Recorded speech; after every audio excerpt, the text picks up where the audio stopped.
nípa àwọn obìnrin ẹ̀yin obìnrin náà ẹ má yẹ kí anybody máa mú yín feel less of yourself. Ọmọ bíbí àti ọjọ́ orí òun ló máa ń mú kí ara obìnrin, kí ojú ara obìnrin fẹ̀. Kò sí bí obìnrin ṣe ní àwọn ìbáṣepọ̀ tó, kò sí bí orí ara organ ọkùnrin ṣe tó, kò lè tó orí ọmọ. So ara tí ọmọ méjì mẹ́rin mẹ́ta ẹlòmíì bímọ mẹ́jọ bá ti jáde tó dẹ̀ pé normal delivery lẹ́ni yẹn fi ń bímọ, kò sí ni ẹ lè fi ara yẹn wé bí ara ẹni tó yẹ pé kò tí ì mọ ọkùnrin bóyá virgin tàbí ẹni tó tẹ̀ bímọ rí. So àwọn ọmọ tẹ́ ẹ bí tára yín fi fẹ̀, àwọn ọkùnrin yẹn náà ní àwọn ọmọ yẹn. So be happy that you are a mother. Yàtọ̀ fún ọmọ bíbí, nǹkan kejì tó tún máa ń fa ara fífẹ̀, tó máa ń fa òbò fífẹ̀ fún obìnrin, òun ni ọjọ́ orí. Because at old age there is reduction ní collagen. Collagen yẹn ni chemical tó máa mára dán, tó máa mára smooth. Ṣóyé wa, téèyàn bá ti ń darúgbó, collagen yẹn máa dínkù. Òun ló fà táwọn ara àwọn arúgbó fi máa ń hun jọ, á wrinkle, ló máa ń fa wrinkling of ara because collagen ti drop. Then gbogbo skin ló dẹ̀ máa experience ẹ̀ tó fi dórí labial minora àti labial majora tó jẹ́ content ojú ara. So ojú ara fífẹ̀ ìyẹn ò ní nǹkan tuntun tá a rí rí. Ẹ̀yin ọkùnrin yẹn náà ọjọ́ orí máa ń dé sẹ́yìn náà. Àwọn ọkùnrin yẹn náà àwọn náà máa ń láwọn the likes of a peyronie disease, the likes of varicocele disease, tẹ́pọ̀n tí wọn náà máa ń já wálẹ̀. Erection wọn náà ò kí ń nàró sansan, máa sọ̀rọ̀ nípa andropause pẹ̀lú loss in psychogenic erection. Bẹ́ẹ̀ ọlá wípé ẹ̀yin ọkùnrin alternative tẹ́ ní àwọn raw materials tẹ́ ń kó kiri níta yẹn, ìyẹn ló fà tẹ́ fi máa ń rò pé bóyá ẹnìkan rẹ̀ fẹ́. Àwọn ọmọ yín náà ni wọ́n fẹ́ bí. So tọ́nà bí tára wọn fífẹ̀, so ẹ má máa tanra yín jẹ. Ara fífẹ̀ ó wà lára nature. Sherry system ara, there is what we call homeostatic system. Homeostatic system of the body òun ló máa ń regulate ara, ló máa ń jẹ́ kí ara lè adjust. Tẹ́ bá wà níbi tó ooru bá ti mú, ẹ rí i pé máa làágùn ni. Àágùn yẹn ó jẹ́ omi tí ara, tí system ara send to your body surface, tí skin yín, so that omi yẹn bá gbẹ, tẹ́ bá fàtẹ́gùn tó bá evaporate, ẹ máa cool down because evaporation causes cooling. So bẹ́ẹ̀ náà ni ara máa regulate. Tí ọkùnrin bá ti ń dàgbà, body system ẹ̀ ó máa ṣe kí ni, ó máa yín libido ẹ̀ sílẹ̀ díẹ̀ láti balance pẹ̀lú age ẹ̀.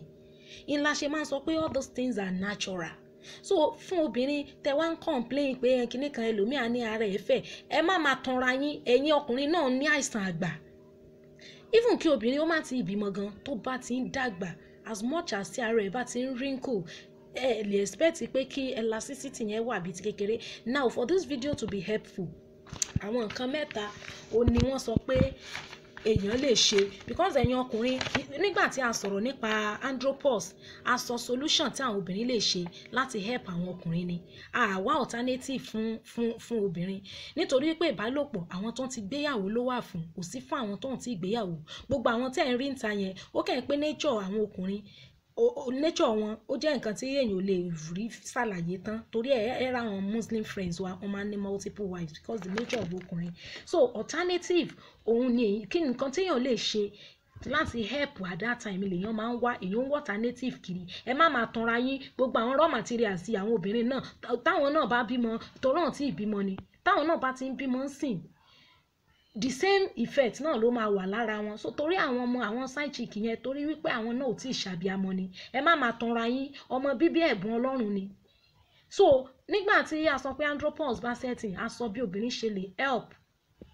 Bẹ́ẹ̀ náà ni solution wà, and you go the natural way. Torí tó bá ti di wípé ọmọ bíbí àti ọjọ́ orí òun ló fa àwọn wideness yẹn, is nature. Then there are natural things that the ọkùnrin can do to help, tí obìnrin náà lè ṣe. Fún àkọ́kọ́ wọ́n ní at that time tí collagen bá ti ń drop, tára ti ń wrinkle, tó ti ń lead to wideness due to ọmọ bíbí and all of that yẹn, wọ́n ní there is pé obìnrin lè hold the two labia yẹn together. Ṣé mọ̀ pé we have the labial minora and labial majora, pé obìnrin lè fọwọ́ close the labia méjèèjì pọ̀ so that ọkùnrin yẹn á lè fi trapped nínú rẹ̀. Then wọ́n tún ní obìnrin pé there is a way tí obìnrin lè fi flex the muscle of the vaginal wall, so lè fi flex the muscle rẹ̀ so that a lè trap ọkùnrin yẹn to herself. Then ó máa mú kí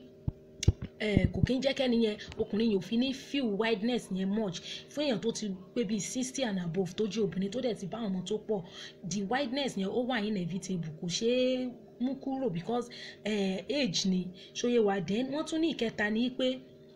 kí obìnrin kó lo edible pants wọ́n ní àwọn pátá kan wà tẹ́ pé wọ́n máa ń open ní center kò kí ń ṣe g-string o wọ́n ní àwọn yẹn máa ń wà open ní center such that tí kò ní láti remove pátá yẹn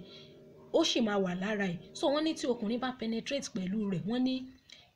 ó máa kò ní jẹ́ kí wideness yẹn kó wà felt much then wọ́n tún ní ibi center circle ibi tí ìgbà tí pátá bá já lábẹ́ so wọ́n ní etí ibi cotton yẹn etí ibi aṣọ pátá yẹn náà tó bá ṣe ń fara kan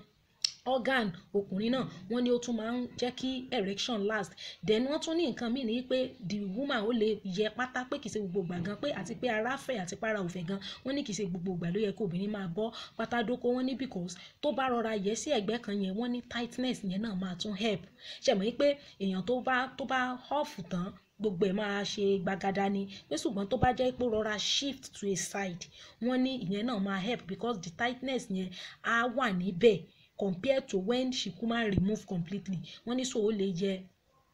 pants so gbogbo ó lè yẹ pants ẹ̀ ó dẹ̀ lè lo edible pants ṣé mi ìsọ̀rọ̀ yìí gan rí ní Alex TV ni mo ti sọ rí ngbà kan tí mo grant interview over 2 years ṣóyè wá so wọ́n ní àwọn nǹkan yẹn lèèyàn lè ṣe because ní at that time kò kí ń ṣe organ yẹn ló kéré kò kí ń ṣe okó ló kéré òbò ló fẹ̀ nítorí ọjọ́ orí nítorí ọmọ bíbí ṣóyè wá pé so you don't go and say you want to do enlargement àti sọ pé enlargement yẹn àfi tó bá jẹ́ àgbo àbí àbà kò dẹ̀ ń ṣe nǹkan tí máa ń yá bí ìrìn ẹsẹ̀ so àti and moreover at this time gan it's not even the organ that is small it is the vagina that is wide which is natural fún èèyàn tó ti bímọ tó ti ṣàbíamọ tó pọ̀ so ẹ má máa tanra yín ẹ̀yin ọkùnrin náà láìsàn àgbà ẹ wá má wọn ẹni ẹlẹ́ni ẹ wá pa wọ́n tì ẹ máa ronú pìwàdà gbogbo àwọn ọmọ ìta yẹn náà ọlá wípé àwọn náà ò tí ì ṣàbíamọ ni ṣóyé wa so wọ́n ní gbogbo àwọn nǹkan yẹn òun ni èèyàn lè ṣe in order kí ọkùnrin yẹn fi feel trapped for the meantime pé so kò sí nǹkan kan tó burú bẹ́ẹ̀ dẹ̀ ẹ̀yin obìnrin ẹ má máa jẹ́ kí àwọn anybody kan máa mú yín feel low of yourself pé bóyá anything ọmọ tẹ́ ẹ bí ìní olúwa ni kódà àwọn ìgbà ọmọ tẹ́lómi olórí òkè tí ó lọ dakùn délẹ̀ tí ó mọ̀ gbàdúrà so ọmọ bíbí ó jẹ́ ẹ̀bùn Ọlọ́run so kò dẹ̀ sí ni ara téèyàn ti fi bímọ ó yàtọ̀ sí ara tí ò tí ì bímọ rí so kò sí wàhálà kankan those are the things tẹ́ lè ṣe ọkùnrin àwọn obìnrin ò kí ń complain so kò sí wàhálà kankan bẹ́ẹ̀